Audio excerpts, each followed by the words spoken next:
અને હવે આગળ વાત કરીએ તો આણંદની ખંભાત નગરપાલિકાના કાઉન્સિલર સામે ફરિયાદ થઈ છે। ચીફ ઓફિસરે 6 મહિલા કાઉન્સિલર સામે એફઆઈઆર નોંધાવી છે। રાજીનામું આપ્યું છતાં સામાન્ય સભામાં હાજર રહ્યા હતા। સભામાં હાજરી રજિસ્ટ્રારને ખેંચતાણ કરી હોબાળો કર્યો હતો। ફરજમાં રૂકાવટ ઊભી કરીને સભામાં હોબાળો મચાવ્યો હતો। સરકારી કામમાં અડચણ ઊભી કર્યાની ફરિયાદ દાખલ કરાઈ છે। વધુ અપડેટ સાથે સંવાદદાતા મનીષ સરકાર અમારી સાથે જોડાઈ ગયા છે। મનીષ, નગરપાલિકામાં હોબાળો થયો હતો।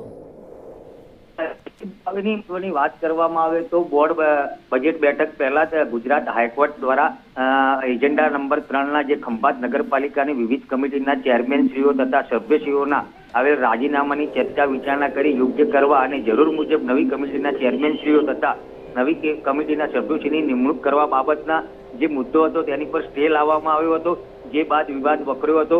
જે 6 કાઉન્સિલર છે તેઓ કહી રહ્યા હતા કે અમારા રાજીનામા ઉપર સ્ટે છે, જ્યારે સામે તરફે જે સત્તાધારી ભાજપના જ પક્ષ છે એ પણ એવું કહી રહ્યા હતા કે તેમાં એવો કોઈ ઉલ્લેખ નથી, જેને લઈ ઘર્ષણ સર્જાયું હતું। જે બાદ નગરપાલિકા ખાતે આ જે 6 કાઉન્સિલર છે તેઓ હાજર થઈ રજિસ્ટ્રારમાં સહી કરતા હતા। તે દરમિયાન ક્લાર્ક દ્વારા સહી ના કરવાની કહેતા બંને વચ્ચે ધમાસાણ થયું હતું। કોઈ મહિલા કર્મચારી બીજા કોઈ હાજર નહોતા, જેને લઈ 15 થી 20 મિનિટ સુધી આ ધમાસાણ ચાલ્યું હતું। જે બાદ ચીફ ઓફિસર કુણાલભાઈ પટેલ દ્વારા ખંભાત શહેર પોલીસ મથકે ફરિયાદ નોંધાતા ખંભાત પોલીસ દ્વારા 6 મહિલા કાઉન્સિલરો સામે ગુનો દાખલ કરી કાર્યવાહી હાથ ધરી છે। જી, આભાર માહિતી માટે।